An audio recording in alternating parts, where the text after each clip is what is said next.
Hello and welcome to today's edition of Ask Lime, where you get to ask technical SMSF questions and we provide the answers. Today's question is as follows. I have withdrawn more than the required minimum on my account-based pension.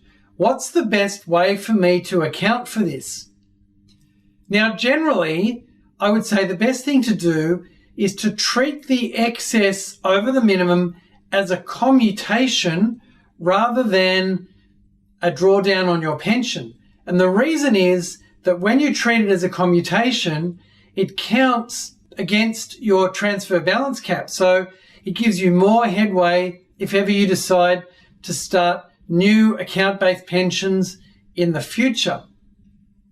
Now, there's one thing to consider though, especially in the 2019-20 financial year, and that is that if your excess came about as a result of the government halving the minimum pension drawdown requirements, then you can't just go and backdate the way that you have done things and say, well, now I've exceeded the minimum and therefore I'm going to treat this as a commutation.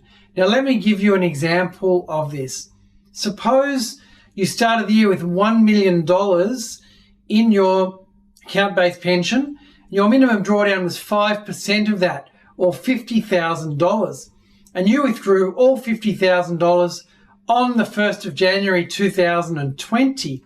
And then in March, the government decided to halve the amount you needed to draw down from $50,000 to $25,000. So now you've drawn out $25,000 in excess. Well, in this situation, you can't treat that extra $25,000 as a commutation.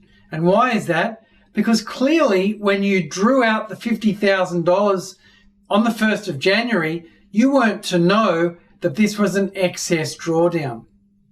Had you have drawn the $50,000 out, say in May or June, then that's fine. You could treat it $25,000 as a pension drawdown and $25,000 as a commutation.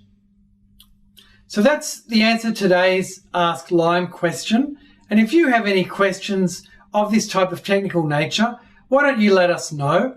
And you might find that we are answering your questions and posting those responses on social media.